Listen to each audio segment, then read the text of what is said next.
चलें बच्चे आ जाएं। उम्मीद करता हूं कि ऑनलाइन वाले बच्चों ने भी किताबें इसकी, मैंने सिर्फ आपको कहा था किसी और पेपर की जो आप मेरे साथ पढ़ रहे हैं आपको स्टेट टेक्स्ट लेने की ज़रूरत नहीं है, लेकिन इसकी लेने की ज़रूरत है। सही है सर?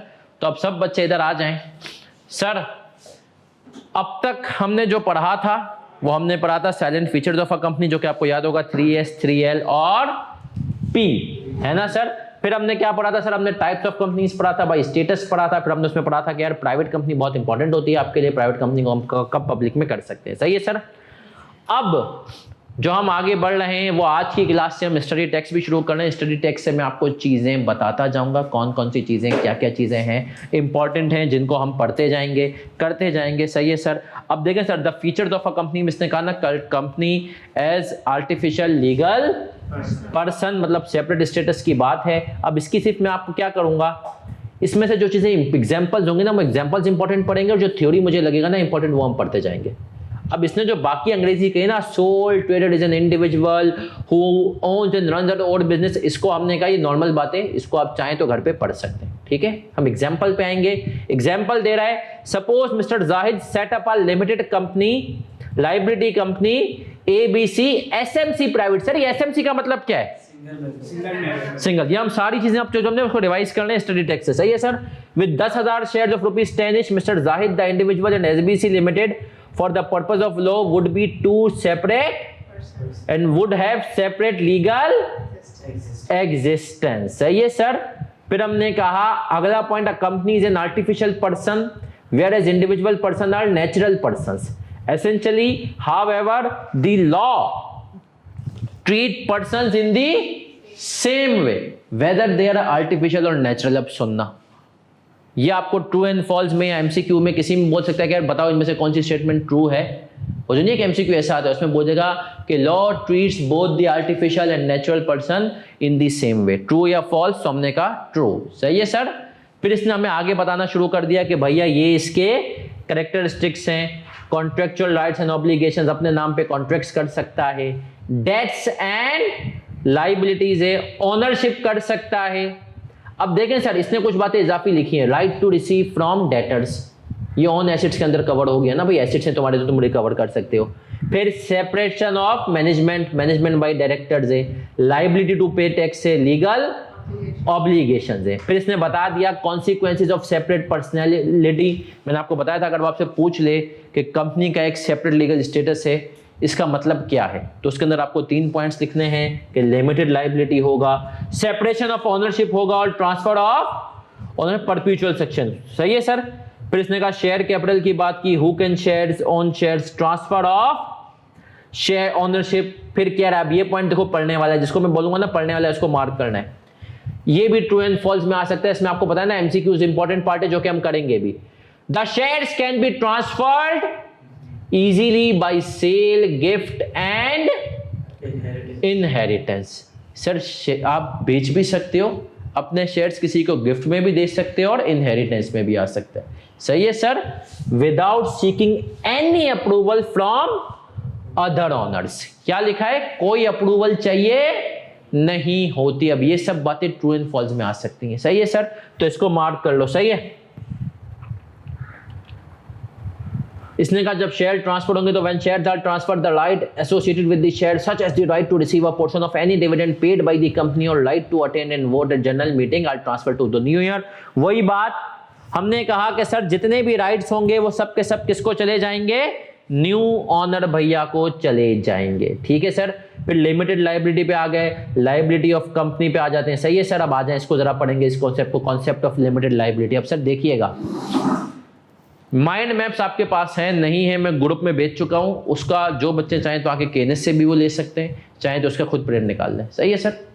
केएनएस से आने से सस्ता मेरे ख्याल में माइंड मैप्स के 10 पेजेस हैं, आपको खुद प्रिंट निकालना पड़ेगा, तो वो आप निकाल कर अब सुनिएगा। एक बात इंपॉर्टेंट बात कर रहा हूं, 2 बातें सर। पहली बात, आप लोगों ने जो बातें मैं कहूंगा ना कि यार ये बात तुम्हारी माइंड मैप्स के अंदर नहीं है, उसको तुम्हें ऐड कर लेना है। ठीक है सर? जैसे ये माइंड मैप के अंदर लिख लेना है पेंसिल से, या स्टडी टेक्स्ट का रेफरेंस दे देना है कि ट्रांसफर ऑफ शेयर्स वाली बात स्टडी टेक्स्ट के इस पेज से जाके पढ़ ले। मेन जो तुम्हारे लिए गाइडेंस होंगे ना, ये 10 पेज होंगे माइंड मैप्स के, इसके अंदर से ही तुम पूरा रिवाइज करोगे। यहां पर रेफरेंस लिखा हुआ होगा कि यार स्टडी टेक्स्ट के इस पेज नंबर पे जाकर ये चीज देख लो। सही है सर, तो ये बात तुम्हारे दिमाग में होनी चाहिए कि माइंड मैप्स मैंने। दूसरी इंपॉर्टेंट चीज, एक बच्चे ने कहा कि सर क्या अभी से रट्टा मारना शुरू कर दूं? नहीं, अभी से रट्टा मारने की जरूरत ही क्यों नहीं है सर। अभी से पास पेपर जब हम करेंगे ना तो आप साथ साथ करते जाएं। लेकिन सर अगर अभी से आपने रट्टा मारा ना भूलते जाएंगे।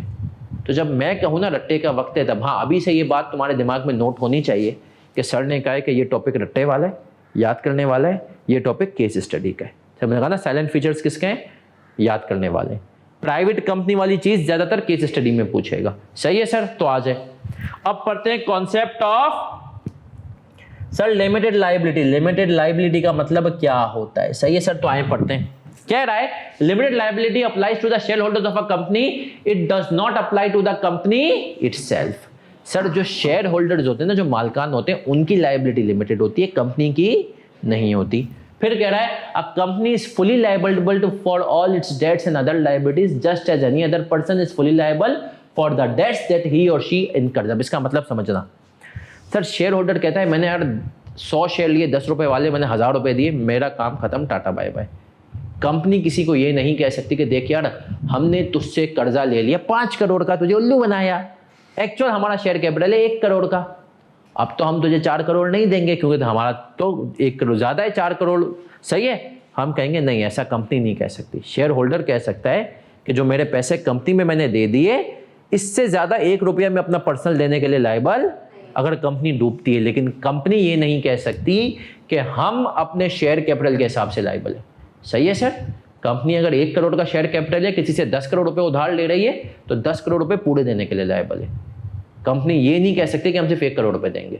हाँ, अगर कंपनी वाकई में नहीं दे सकेगी तो फिर कंपनी हो जाएगी बैंकरप्ट, इंसॉल्वेंट। उस केस में कंपनी के सारे एसेट्स बिक जाएंगे। सही है सर, तो समझे, शेयर होल्डर्स की लायबिलिटी लिमिटेड है। कंपनी क्योंकि एक सेपरेट पर्सन है, वो ये नहीं कह सकती कि मेरी लायबिलिटी भी लिमिटेड है। जितना उसने अमाउंट पे कर दिया शेयर कैपिटल का, बस उसने 1000 रुपए पे कर दिए अपने, अब उसके जेब से अगर कंपनी डूबती है ना तो उसकी जेब से कुछ नहीं जाएगा। फिर आते हैं, अब ये पॉइंट बहुत इंपॉर्टेंट है। The directors and other officers of a company act on behalf of the company as an agent. सही है सर, अब ये एक दफा एमसीक्यू आ चुका है कि बताओ डायरेक्टर्स कंपनी के बिहाफ पे क्या एक्ट करते हैं। सही है सर, तो इसका जवाब क्या है? एजेंट।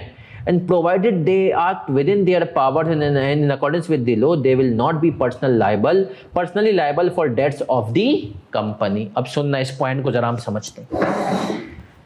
इसने कहा देखो भैया डायरेक्टर्स हैं, अगर उन्होंने सही से काम किया है ना, अब बाद में बेशक कोई गड़बड़ हो जाए, अगर बाद में बेशक कोई गड़बड़ हो जाए तो फिर वो फुली लायबल नहीं है। अब आते हैं सर, इसकी एग्जाम्पल ज़रा समझते हैं। सब बच्चे इधर देख लेंगे, इसकी ज़रा एग्जाम्पल मैं आपको समझाऊंगा। कंपनी की एग्जाम्पल लेते हैं। हमने कहा कंपनी एक्स, कंपनी एक्स के डायरेक्टर थे मिस्टर एक्स। अब मिस्टर एक्स की जिम्मेदारी थी कि एक कंपनी वाई से कॉन्ट्रैक्ट होने जा रहा था, उस कॉन्ट्रैक्ट को वो देखते। मिस्टर एक्स ने कंपनी वाई के साथ कॉन्ट्रैक्ट किया कि भाई कंपनी एक्स कंपनी वाई को 5 मिलियन रुपीस के गुड्स बेचेगी। कितने के? 5 मिलियन। उसके लिए मिस्टर एक्स ने देखा यार कंपनी वाई एग्जिस्ट कर दी है, बिजनेस में पिछले कोई 25 साल से है, कोई गड़बड़ नहीं, कोई घोटाला नहीं, हमेशा काम सही करती है। सही है, तो मिस्टर एक्स ने कहा यार कंपनी वाई सही है, हमें इसके साथ कॉन्ट्रैक्ट कर। उन्होंने अपनी तरफ से पूरी मेहनत की, ड्यू डिलिजेंस ली। सही है, इन्वेस्टिगेशन की, पूरी रिपोर्ट बनाई, सब कुछ। कंपनी एक्स ने कंपनी वाई को 5 मिलियन के गुड्स बेच दिए। अब कंपनी वाई ने गुड्स तो ले लिए, रिसीवेबल खड़ा हुआ था 5 मिलियन का, और अब मार्केट में खबर आई कि कंपनी वाई डूब गई है और किसी को कुछ भी नहीं मिलेगा, जिसके 40% मिलेगा। अब अगर मिस्टर एक्स ने सही से काम किया है ना, तो मिस्टर एक्स के ऊपर as a director of a company कोई लाइबिलिटी नहीं है। मिस्टर एक्स कह देंगे हाँ भाई मैंने सही से काम किया है। सही है सर, तो मेरे ऊपर कोई भी लाइबिलिटी नहीं आनी चाहिए। तो सर ये पॉइंट है इसका मतलब। ठीक है सर, तो लाइबिलिटीज ऑफ डायरेक्टर, ये वाला जो है ना कि कॉन्सेप्ट ऑफ लिमिटेड लाइबिलिटी, इसको भी माइंड मैप्स में लिख लो कि 1.4 पेज नंबर 3 के ऊपर है, ये आपको देखना होगा आगे, ठीक है। एंड में ये तो बस लाइबिलिटी ऑफ मेंबर्स हमने कहा, the concept of limited liability applies to the owners members of a company. The liability of the owners of a company for debts of the company is limited to the amount of their investment in the company. जितना amount उन्होंने पे कर दिया बस वो डूब सकते हैं, उनको घर से कुछ भी नहीं पे करना पड़ेगा। And they don't have to pay any other amount in case of insolvency of the company. ठीक है सर, तो ये पॉइंट्स मैं आपको साथ साथ में क्या कराते जाऊंगा, liability of members in case of partly paid share. There is an exception to this rule of no further liability, but only when the shares issued by the company have not yet been fully paid. अब sir ये example है, quickly इस example को देखते हैं। ये कहता है suppose that a company has issued 1 million shares with a face value nominal of rupees 10 each and rupees 7.5 of the face value has been paid subscribed by the shareholders. If the company goes into liquidation, the holders of 1 million shares will be liable to subscribe the remaining 2.5. 10 रुपए का एक share था, उस time पे 7.5 लोगों ने पे कर दिए, तो बचे कितने, 2.5। अब बोला अगर कंपनी बैंकरप्ट जाती है तो उस केस में सिर्फ और सिर्फ जो रिमेनिंग 2.5 है ना वो पे करने हैं आपको। ठीक है जी। And this money can be used to pay the companies debt. This amount may be called by the directors of the company even during the lifetime of the company. Sir देखें 10 रुपए का एक शेयर था, उस time पे मैंने 7.5 दिए, 2.5 रुपए मैंने, अब कंपनी डूब रही है तब तो मुझे 2.5 रुपए देना ही देने, और डायरेक्टर चाहे तो वो मुझसे उससे पहले भी 2.5 रुपए मंगवा सकते हैं डूबने से कि भाई आपके। अब सर ये कॉन्सेप्ट मैंने आपको पहले कहा था, कुछ चीज़ें हमें स्मार्टली सीखनी है, पेपर में नहीं पूछेगा, क्योंकि मैंने कहा ना सर पेपर बनाते ना वो पाकिस्तान को देखते हुए बनाते। सही है सर, क्लियर है सर। तो पाकिस्तान में क्योंकि है नहीं तो वो नहीं पूछेगा। अब आए सर एक चीज़, पिछली से पिछली अटेम्प्ट में मेरे ख्याल में बिजनेस लॉ के पेपर में एक चीज़ हुआ, वो मेरे ख्याल में कॉसी कॉन्ट्रैक्ट का एक और नाम भी होता है ना, वो कहीं भी नहीं गिवन था, सिर्फ स्टडी टैक्स में गिवन था।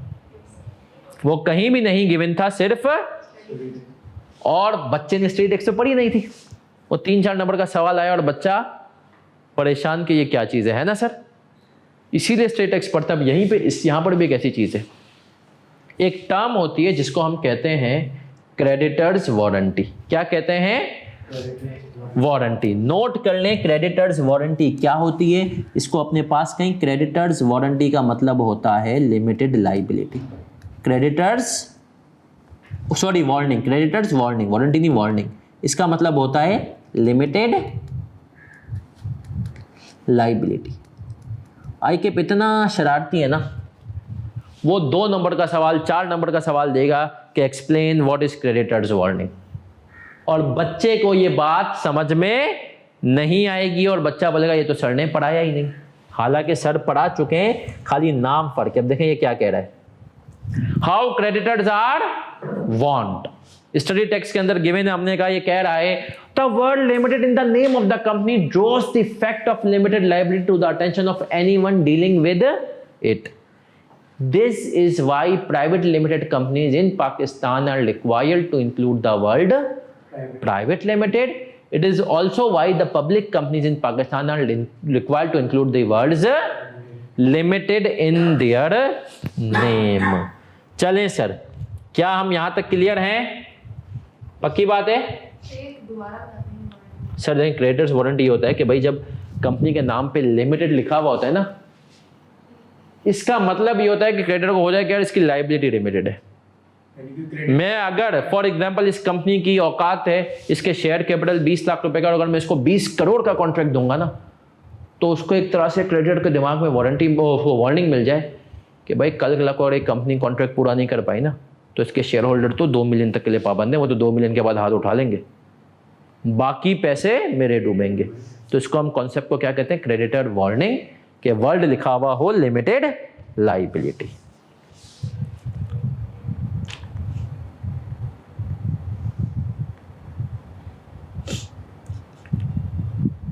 चलिए सर, अब सब बच्चे इधर देखिएगा। Laws and governance of a company, ये भी हम पढ़ चुके हैं, क्विकली पढ़ लेते हैं इसको एक दफा quickly. Companies are created by a process established by company law. Company एक प्रोसेस है जिसके थ्रू बनती है, जो कि इंशाल्लाह आप बड़े होकर पढ़ेंगे। सर क्या मुश्किल प्रोसेस है? बहुत मुश्किल तो नहीं है, थोड़ा सा कॉम्प्लेक्स। सर आजकल एक वैसे ही सवाल, आप बताएं पाकिस्तान में जैसे मेरी फर्म एक किसी को कंपनी रजिस्टर करा के देती है, तो कंपनी रजिस्टर कराने की क्या कॉस्ट है? तुक्का लगाओ। 1 लाख मिले, 1 लाख नहीं सर, कंपनी डिपेंड करती है आपकी शेयर कैपिटल के ऊपर। अगर आपका 1 मिलियन तक का शेयर कैपिटल है ना, तो आप 1 मिलियन तक का शेयर कैपिटल अपने पास, उसके 1 मिलियन तक की शेयर कैपिटल कंपनी आप खोल सकते हैं। कुल मिला के आपका लाख रुपया खर्च आएगा। 5 लाख का है तो 50,000 का आएगा। सही है सर। शेयर कैपिटल की कॉस्ट इतनी होती है। बाकी कंसल्टेंसी हमारी फर्म है, हम तकरीबन 25 से 50,000 रुपये सिर्फ अपने कंसल्टेंसी चार्जेस चार्ज करते हैं, बाकी SECB के खर्चे होते हैं। सही है सर।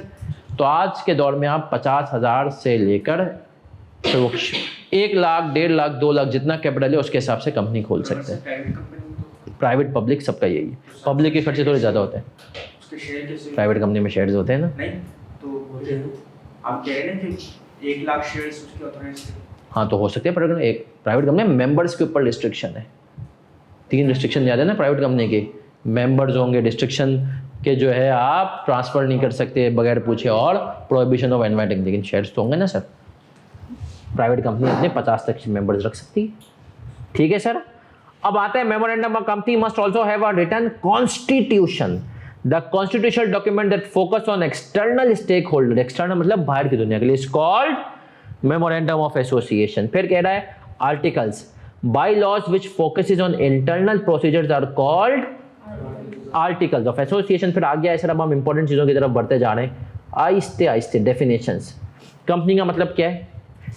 डेफिनेशन नहीं पूछेगा तुमसे कंपनी की, यकीन मानो कभी भी नहीं पूछेगा। व्हाट इज कंपनी कभी नहीं आएगा कंपनी लॉ के पेपर में सवाल। पढ़ लेते हैं। Company means a company formed and registered under companies act. Company law means, अब सुनना ये important, company law means the repealed companies act 1913, companies ordinance 1984, companies ordinance 2016। Sir देखिएगा, हिस्ट्री समझेगा। 1913 में जब हम भारत के साथ थे तो एक ही चलता था। फिर वो पाकिस्तान बन गया ना, उसके बावजूद भी हम वही वाला कंपनीज एक्ट फॉलो करते थे। ठीक है सर। फिर उसमें थोड़ी बहुत चेंजेस आ गई थी। फिर 1984 में हमने ऑर्डिनेंस हम लेकर आए। हम गए ऑस्ट्रेलिया वाले को हमने कहा यार बना दे कुछ तू। उसने कहा देखो ये मेरा बना हुआ है, तुझे दे रहा हूँ, इसमें जहाँ जहाँ ऑस्ट्रेलिया उसको Ctrl+H कर, ऑस्ट्रेलिया, Ctrl+S से आप रिप्लेस कर दें पाकिस्तान, वो कर दे। फिर 2013 में एक्ट आया, वो एक्ट कन्वर्ट हो गया 16 में, सही है, ऑर्डिनेंस के अंदर। फिर उनको ख्याल हुआ कि नहीं यार इसमें भी गड़बड़ रह गई। अब इन्होंने फिर 17 में एक्ट निकाला। सही है सर, क्लियर है सर। तो सर ये इसने हमें बता दिया। अब सर आते हैं आप सबसे, अगर मैं आपको कहूँ ना कि याद करने के हिसाब से पूरे कंपनीज एक्ट में सबसे इंपॉर्टेंट डेफिनेशन कोई है तो वो कौन सी है? Body corporate. लिख ले मोस्ट इंपॉर्टेंट डेफिनेशन।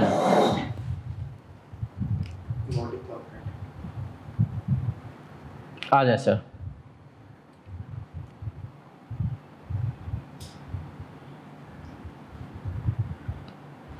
चलें सर, बॉडी कॉर्पोरेट की डेफिनेशन का हम भी ऑपरेशन करते हैं। हम इसका ऑपरेशन करेंगे बॉडी कॉर्पोरेट। याद रखें, फिर रिपीट कर रहा हूं इसकी डेफिनेशन में, तो मैं सिर्फ शायद 2 से 3 डेफिनेशंस का कहूंगा रट्टा मारो पूरे उसमें, और इसका मैं कहूंगा कि रट्टा मार लो। ये पेपर में आप देखेंगे हर तीसरी चौथी अटेम्प्ट में एक दफ़ा पूछा था कि बताओ भाई क्या है बॉडी कॉर्पोरेट। तो आ जाए सर, ये स्टडी टेक्स्ट में डेफिनेशन गिवन है। माइंड मैप में इसकी डेफिनेशन तो नहीं है, बट इससे रिलेटेड चीज़ें ज़रूर हैं।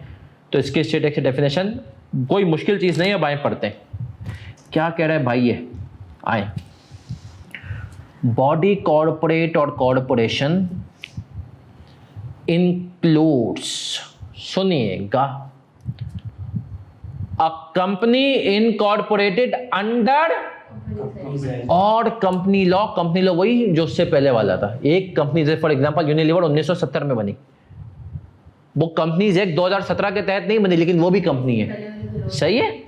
फिर आता हूं, अब सर सुनिएगा, कंपनी के अंदर बड़ा सिंपल वो वर्ड था। अगर आप कंपनी की डेफिनेशन पे हम आए ना, फिर से मेरा बच्चा, तो अगर आप गौर से देखें कंपनी की डेफिनेशन को उसने क्या डिफाइन किया, जो कंपनीज एक्ट और कंपनी लॉ के दरमियान हो। लेकिन जिसने कहा ना ना ना ना, body corporate is a broader definition, उसमें सबसे पहले तो वो कंपनीज आ जाएंगी जो कि कंपनी की डेफिनेशन में फॉल करती हैं, ठीक है।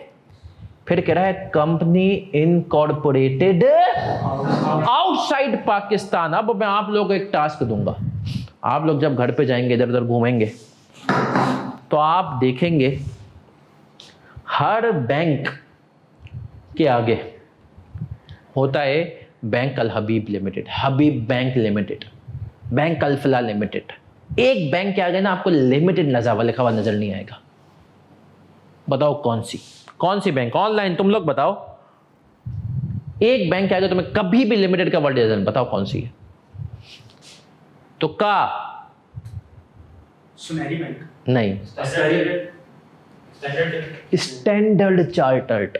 अबे एमसीबी भी लिमिटेड है, सही है। स्टैंडर्ड, तुम देखोगे स्टैंडर्ड चार्टर्ड लिखा होगा, स्टैंडर्ड चार्टर्ड, उसके नाम के आगे लिमिटेड है ही नहीं। पता है क्यों?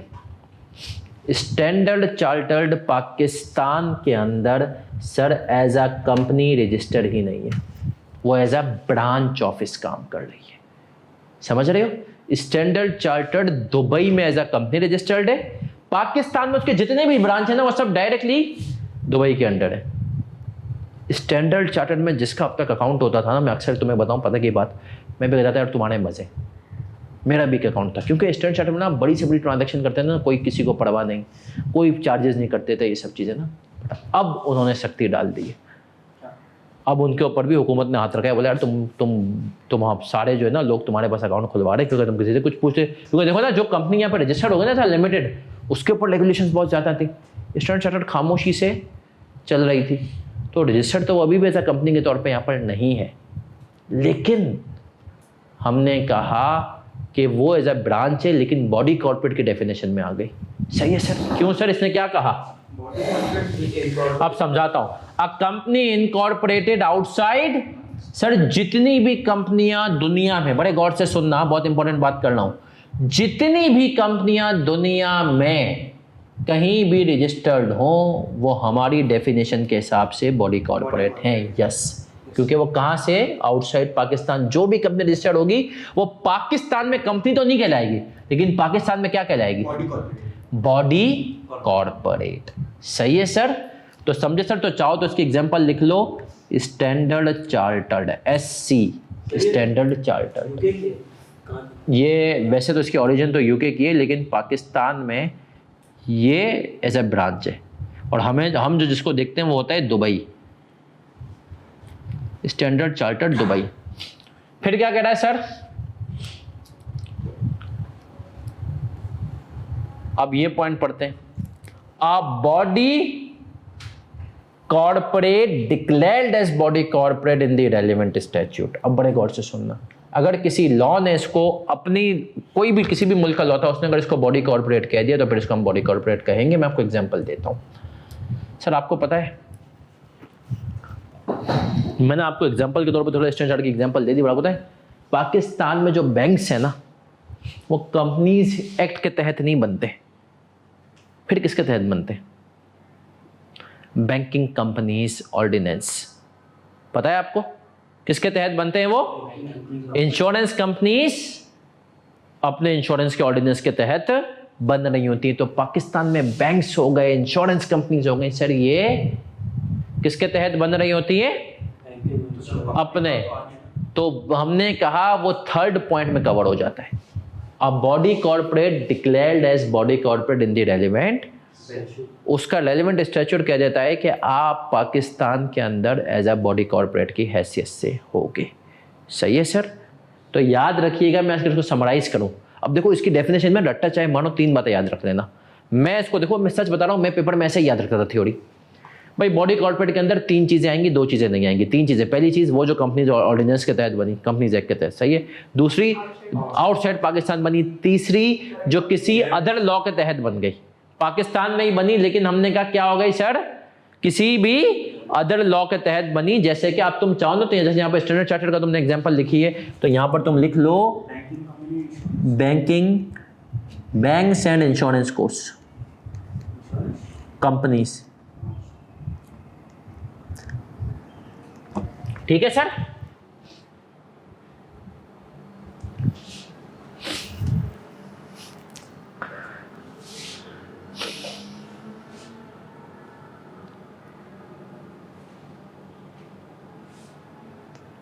चलिए सर आ जाए।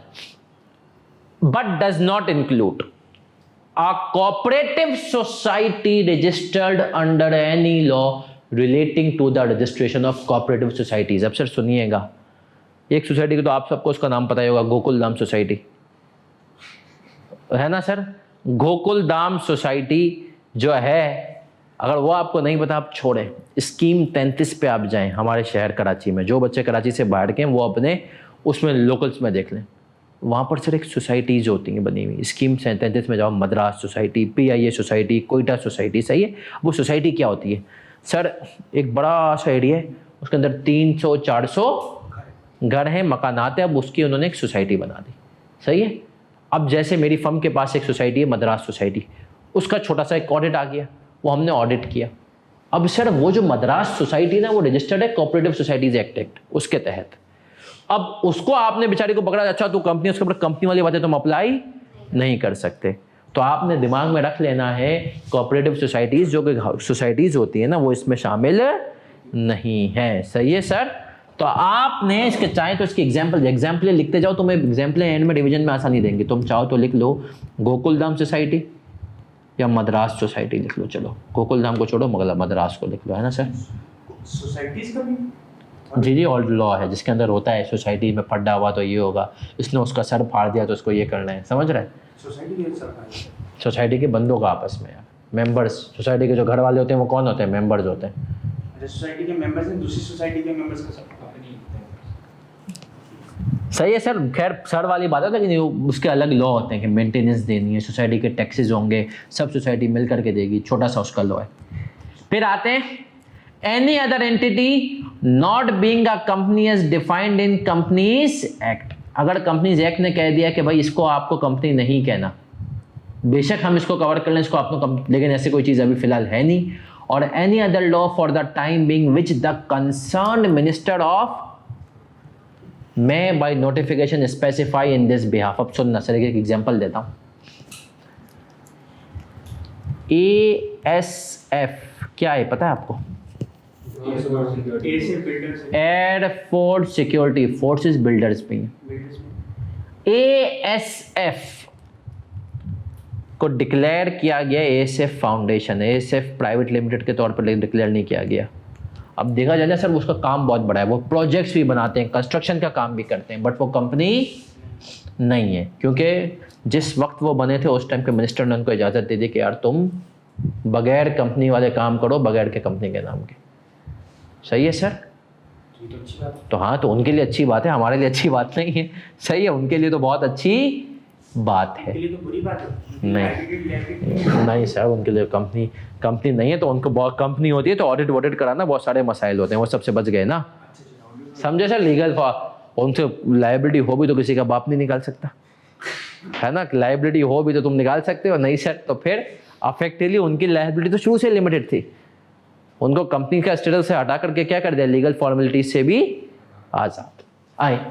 तो हमने कहा कोऑपरेटिव सोसाइटी शामिल नहीं है, या वो जिसको खुद कंपनीज एक्ट कहे कि भाई तुझे हम कंपनी नहीं मानते, या कोई मिनिस्टर ऑफ गवर्नमेंट उसको डिक्लेयर कर दे। तो बॉडी कॉर्पोरेट की अब मैं जब स्टूडेंट था ना तो मैं ऐसा याद करता था यार, 5 बातें, 3 yes 2 no.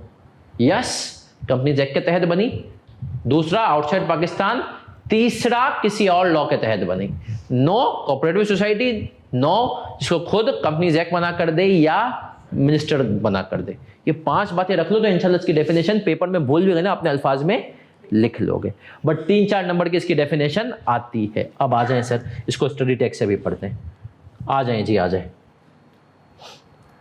Analysis of above definition, आ जाएं। क्या कह रहा है?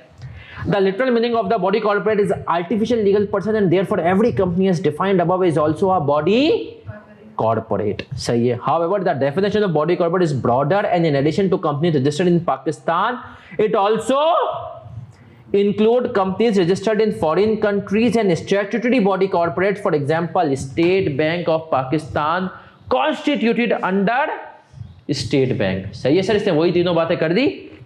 However, for the purpose of Companies Act, a cooperative society shall not be considered a body corporate। Federal government may exclude a foreign company or statutory body from the definition of body corporate। Federal government के पास इख्तियार है कि वो किसी भी को body corporate की definition से क्या कर दे, एक्सक्लूड कर दे। वही बात मिनिस्टर या तो कंपनीज एक्ट खुद कह दे, लेकिन कंपनीज एक्ट खुद नहीं कहता तो हमने कहा मिनिस्टर कर सकता है ये काम अगर चाहे तो। अब आ जाए सवाल पढ़ते हैं, एक मिनट, आ जाए जी, आ जाए ऑनलाइन वाले बच्चों। एग्जाम्पल थी, अब इसकी एग्जाम्पल्स पढ़ते हैं चीजें। Orange limited is a company incorporated in Pakistan and is operating branch offices around the globe. Orange limited is a company and also क्योंकि पाकिस्तान में इनकॉर्पोरेट हुई है, सही है जी। ऑरेंज आईएनसी, अब आईएनसी जब आए ना तो समझ आना पाकिस्तान से बाहर की बात है। हमारे मुल्क में हम यूज करते हैं लिमिटेड, बाहर आईएनसी एलएलसी का वर्ड यूज होता है, सही है। Is a company incorporated in USA and is operating a branch office in Pakistan. It is a body corporate but not a company। Sir वो body corporate तो है लेकिन कंपनी नहीं है। फिर कह रहा है XYZ Housing Cooperative Society is generally a body corporate for the purpose of Companies Act. It shall not be, बोला इसको body corporate को नहीं समझना। फिर आते हैं Orange INC is a company incorporated in USA and is operating it is a body corporate but not a। फिर कहता है the concerned minister of federal government notified that Orange INC shall not be considered a body corporate for the purpose of Companies Act। इसीलिए Orange INC shall not be a body corporate for the application of provisions of Companies Act 2017।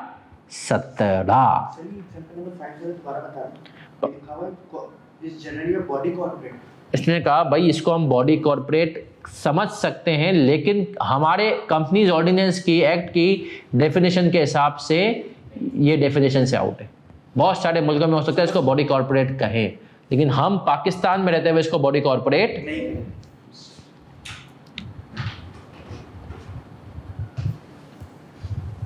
अब आ जाएं foreign company. बड़ी foreign company means any company और body corporate incorporated outside Pakistan which has a place of business और lies an office in Pakistan whether by itself और through an agent physically और through.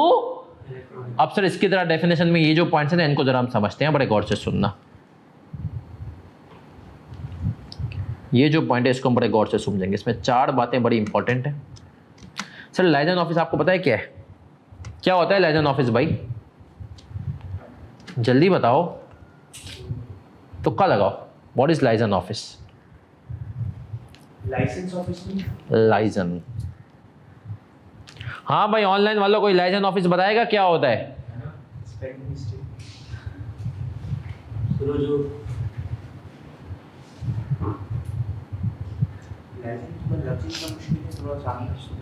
Sir इसके simple अल्फाज में मतलब होता है कम्युनिकेशन ऑफिस। अब सुनना सब बड़े गौर से। Has a place of business और लाइजन ऑफिस एक ऐसी कंपनी जिसने अपना प्लेस ऑफ बिजनेस बनाया या कम्युनिटी। अब इसकी एग्जांपल देता हूँ। प्लेस ऑफ बिजनेस तो तुम्हें समझ में आता है ना, जैसे मैंने कहा ना एक बाहर की कंपनी यूनिलीवर, उसने अपना प्लेस ऑफ बिजनेस पाकिस्तान में बना दिया, सही है। अगर सपोज करो यूनिलीवर पाकिस्तान में रजिस्टर्ड नहीं है लेकिन हमने कहा पाकिस्तान में बना दिया बाहर। लाइजन ऑफिस क्या होता है? प्रॉपर कोई बिजनेस का प्लेस नहीं है, एक कम्युनिकेशन एड्रेस। इसकी सही सबसे अच्छी एग्जांपल दूं आज के दौर में, बताओ कौन सी? यूट्यूब नहीं, उनका पाकिस्तान में लाइजन ऑफिस भी नहीं है। बाइकिया तो खैर पाकिस्तानी है। इन ड्राइव उबर, आपको पता है इनका पाकिस्तान में कोई हेड ऑफिस नहीं है। इन ड्राइव का आप ढूंढते ढूंढते थक जाएंगे, आपको हेड ऑफिस पाकिस्तान में ना उबर का मिलेगा, लेकिन इनके लाइजन ऑफिस हैं जहां पर आके रजिस्ट्रेशन हो सकती है किसकी? ड्राइवर की कम्युनिकेशन ऑफिसेज हैं, सही है सर। तो इसके एग्जांपल के तौर पर लिखने हैं इन ड्राइव बाय किया, सही है सर। फिर कहा वेदर बाय इट सेल्फ, खुद से हो, और बाय और थ्रू एन एजेंट। अब सुनना, इसकी एग्जांपल एजेंट वाली एग्जांपल दे रहा हूं भाई। एक तो कंपनी ने जैसे इन ड्राइव और उबर ने खुद अपना ऑफिस बनाया है, बास मरतबा ना ये ऑफिस एजेंट के थ्रू भी बनाए जाते हैं। मैं आपको एक और एग्जांपल दूं, KFC, जो एक्चुअल ऑनर की फैमिली है ना, जो चाचा की तुमने अक्सर तस्वीर देखी होगी, वो एक्चुअल ऑनर की फैमिली ने पाकिस्तान के अंदर सिर्फ लाइसेंस दिए, और उसने पता है क्या किया है। KFC का स्ट्रक्चर ऐसा है कि KFC एक उसने अपने से एक पाकिस्तान में एक ग्रुप है जिसको हम कहते हैं कपोला ग्रुप। कौन सा ग्रुप? Coppola group. उस कपोला ग्रुप को कह दिया कि यार तू पाकिस्तान में हमारा एजेंट है। अब हम क्या करेंगे, पूरे पाकिस्तान में अपने जगह जगह अपने लाइसेंस बांटेंगे आउटलेट खोलने के लिए। तू उनसे पैसे कलेक्ट करेगा, हमें पहुंचाएगा। तो कपोला ग्रुप का काम ही यही है कि वो KFC को पूरे पाकिस्तान में एज एन एजेंट देख रहा है, सही है सर। तो KFC एक फॉरेन कंपनी है, और क्यों है, हमने कहा कि जो है आउटसाइड पाकिस्तान है, लेकिन उसने यहां पे अपना एक एजेंट बिठाया हुआ है, ठीक है सर। और वो एजेंट KFC को रिप्रेजेंट कर रहा है फिजिकली। उसने कहा भाई देखो, एक तो फिजिकली होता है और थ्रू इलेक्ट्रॉनिक मोड। और हमने कहा फिजिकल तुम्हारी एग्जिस्टेंस ही नहीं है, सब कुछ क्या है, इलेक्ट्रॉनिक है। मैं इसकी एग्जांपल दूं आपको, अगर सपोज करें ये इन ड्राइव और उबर, ये चाइना पाकिस्तान में एक ऑफिस भी ना बनाए, सब कुछ ऑनलाइन कर दे, सिर्फ पाकिस्तान में एक बैंक अकाउंट खुलवाएं, उसको राइडर को कहेंगे तो यहाँ पर रजिस्टर्ड हो जा, डॉक्यूमेंट्स हमें ऑनलाइन भेज, हम वहीं से वेरीफाई करें, तो उस केस में भी वो क्या बन जाएगी, पाकिस्तान के हिसाब से फॉरेन कंपनी, समझे सर। फिर कह रहा है और ये सब बातें या और conducts any business activity in Pakistan in any other manner as may be. अब इसको बड़े गौर से सुनना। एक बंदे ने कहा पाकिस्तान में ना मेरा कोई ऑफिस, ना मैं फिजिकली इलेक्ट्रॉनिकली कुछ भी इस किस्म का धंधा नहीं कर रहा हूँ, लेकिन पाकिस्तान में कोई ऐसी एग्जिस्टेंस नहीं है, लेकिन काम करता हूँ पाकिस्तान में मैं। हमने कहा एग्जाम्पल दो, हम आपको एग्जाम्पल देते हैं। सर आप में से कभी किसी ने अली एक्सप्रेस यूज किया है? किया है नहीं किया? अली एक्सप्रेस आपको पता है, वो अगर आप जाते हैं ना, ये बेसिकली पाकिस्तान में नहीं है, रजिस्टर्ड है चाइना के अंदर, अली एक्सप्रेस। लेकिन अली एक्सप्रेस पाकिस्तान में बिजनेस करता है। इवन अब आप उसकी वेबसाइट पे जाएंगे ना, तो उसके अंदर उसने ऑप्शन, एप्लीकेशन पे ऑप्शन डाल दिया उर्दू का भी, वो आपको बता रहा होता है कि उर्दू के अंदर भी डिटेल्स है सारी। अब वो ना उसका बिजनेस प्लेस है, यहाँ में कोई लाइसेंस ऑफिस है, ना खुद है, ना एजेंट के थ्रू है, ना फिजिकली कोई काम कर रहा है, ना खुद ही। हमने कहा था इलेक्ट्रॉनिक मोड में होता है कि इलेक्ट्रॉनिक मोड में भी आपने कोई ऑफिस टाइप वाला खोला हुआ कि ये चीज़ें, बैंक अकाउंट खोला हुआ, ये वो, उसने यहाँ पर कुछ नहीं खोला हुआ, ना कोई बैंक अकाउंट उसके पास यहाँ का है, ना कुछ हुआ है। आपको और मुझे उससे अगर पेमेंट करनी है, हमें किसके थ्रू करनी है? ऑनलाइन कार्ड के थ्रू। वो उसके चाइना के बैंक अकाउंट में जाएगी डायरेक्ट, वो हमें डिलीवरी वहीं से भेजेगा। सही है सर। इलेक्ट्रॉनिक मोड का मतलब क्या होता है समझिए। इस इलेक्ट्रॉनिक मोड का मतलब होता है कि सर कोई ना कोई उसने इलेक्ट्रॉनिक रसाई का वो रखा हुआ हो कि भाई तुम हमें इलेक्ट्रॉनिक अपने डॉक्यूमेंट्स भेजोगे, हम उसको चेक करेंगे, फिर हमारा ये बैंक अकाउंट है, यहाँ पे जाके पैसे जमा करा दोगे। इलेक्ट्रॉनिक आपकी एग्जिस्टेंस हो, इलेक्ट्रॉनिकली आपका बैंक अकाउंट खुला हुआ हो पाकिस्तान के अंदर, सही है। आप बेशक पाकिस्तान से बाहर हो, आपका पाकिस्तान के अंदर बैंक अकाउंट खुला हुआ हो, हाँ, सारा पैसा जमा हो, सही ना कुछ। लेकिन सर अली एक्सप्रेस का ना कोई बैंक अकाउंट है, ना कुछ है। वो कहता है भैया सारा पैसा चाइना भेज दो, चाइना में भेजो, डॉलर के थ्रू, उसी वक्त एक्सचेंज रेट के थ्रू आपकी पेमेंट हो, क्रेडिट कार्ड डेबिट कार्ड की पेमेंट। तो सर अली, इसकी एग्जांपल के तौर पे क्या लिख लेंगे? अली एक्सप्रेस। तो सर बेसिकली आज की क्लास के अंदर अगर हम देखें तो हमने दो डेफिनेशंस पढ़ी, मेन बॉडी कॉर्पोरेट और foreign company. Foreign company means any company और बॉडी और corporate incorporated outside Pakistan which has a place of business और लाइसेंस ऑफिस जो कम्युनिकेशन ऑफिस हो इन पाकिस्तान इटसेल्फ और थ्रू फिजिकली और conduct any business activity. Orange Inc is a company incorporated in US and is operating a branch office, a place of business in Pakistan. It is a foreign company. तो sir basically study tax की अहमियत में आपको देखें, मैं है ना हर चीज़ mind map में हम लिख नहीं सकते, जो चीज़ें माइंड मैप में नहीं है उनको आपको स्टडी टैक्स में बता देना, ये रेफरेंस है। अब जैसे फॉरेन कंपनी को मैंने नहीं कहा आप मार्केज इंपॉर्टेंट करें, क्यों सर पेपर में नहीं पूछेगा, बॉडी कॉर्पोरेट पूछता है उसको मार्केज इंपॉर्टेंट करें, सही है सर। पेपर में बहुत मुश्किल है कि पूछता है, वो नहीं पूछता है, आसान कॉन्सेप्ट तू कर लेना, ठीक है। लेकिन जो इंपॉर्टेंट चीज़ होंगी ना वो सारी मैं कोशिश करूंगा आपको माइंड मैप में आ जाए, सही है सर। तो अब अच्छा सुनिएगा, टाइम टेबल के लिहाज से शायद इन्होंने हमारी कल की क्लास नहीं डाली है, FAR उसकी कंपनी लॉ की, लेकिन मैं कल कोई MF वाला बच्चा है यहाँ पे, MF ले रहा है कोई, सही है, फिर हमारे शायद इसीलिए इन्होंने नहीं डाली है। तो हम अब मिलेंगे सैटरडे को, और सैटरडे को हम इंशाल्लाह इसको आगे लेकर जाएंगे, अगली 2 से 3 क्लासों में इंशाल्लाह ये चैप्टर आपका जो है खत्म की तरफ, ये 3 क्लासों के अंदर ये चैप्टर आपका इंशाल्लाह खत्म जाएगा। अब इसकी इनकॉर्पोरेशन वाली चीज़ें आज के क्विकली हम स्टोरी टाइम पे आते हैं। सर आ जाए आज के कंपनी, सही है नहीं, दोनों नहीं, कोऑपरेटिव सोसाइटी अब्दुल्ला, ठीक है सर। आज के स्टोरी टाइम पे मैं आपको एक छोटी सी एक बात कहूँगा कि सर देखें, कंपनी जो होती है ना, अगर आपसे अक्सर आपको रिश्तेदार आपसे मशवरा पूछेंगे पाकिस्तान के एतबार से कि बेटा हम कंपनी खोलें या नहीं खोलें ना, आप रिश्तेदार शादियों में जाते हैं ना, लोगों को लगता है कि CA कर रहा है तो उसको तो बहुत कुछ पता है ना, टैक्स की बातें भी पूछते हैं और आपको अल्लाह माफ़ करे कुछ नहीं पता है, सही है, टैक्स की नॉलेज और ये वो आपको जो पूछेंगे रिश्तेदार, आप इधर उधर हैंगी पैंकी करते हैं, अव्वल तो बता देंगे ना, देखें अभी मैं पढ़ रहा हूँ, अभी हम ऐसा नहीं बने नहीं है, चार्टर्ड अकाउंटेंट बन जाएंगे इंशाल्लाह। अच्छा दूसरी इंपॉर्टेंट बात, बहुत इंपॉर्टेंट बात है, वो ये है कि सर कंपनी को रिश्तेदार पूछे ना बनाऊँ नहीं बनाऊँ, तो उसको पूछना भाई आपको बिजनेस क्या करना है, बड़े पैमाने पे करना है छोटे कंपनी में। मैं लोगों को एडवाइस देता हूँ अगर बिजनेस बड़े पैमाने पे करना है ना तो कंपनी बनाए, या खानदान में लोगों को आपस में भरोसा ना हो और मिल के करना हो तो कंपनी बनाए।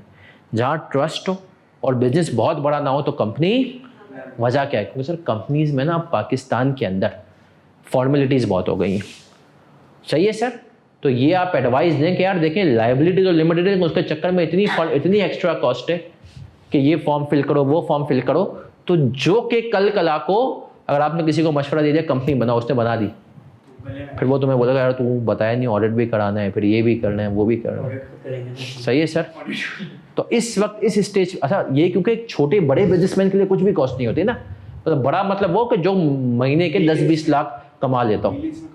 अब यार एक आदमी बेचारा महीने के लाख रुपए 1.5 लाख कमा रहा है तो उसको कंपनी खुलवा दी, हाँ बोलेगा यार साल के एंड पे मुझे ये फॉर्म भी फाइल करना है, वो उसकी जो कंपनी खुलाने की पाकिस्तान में ना कम से कम लाख रुपए तो जो है ना पूरे हर साल की रिकरिंग कॉस्ट है, अगर ऑडिट ना भी कराओ तो लाख रुपए की अब रिकरिंग कॉस्ट हो गई है, हर साल करनी है ये फॉर्म वो।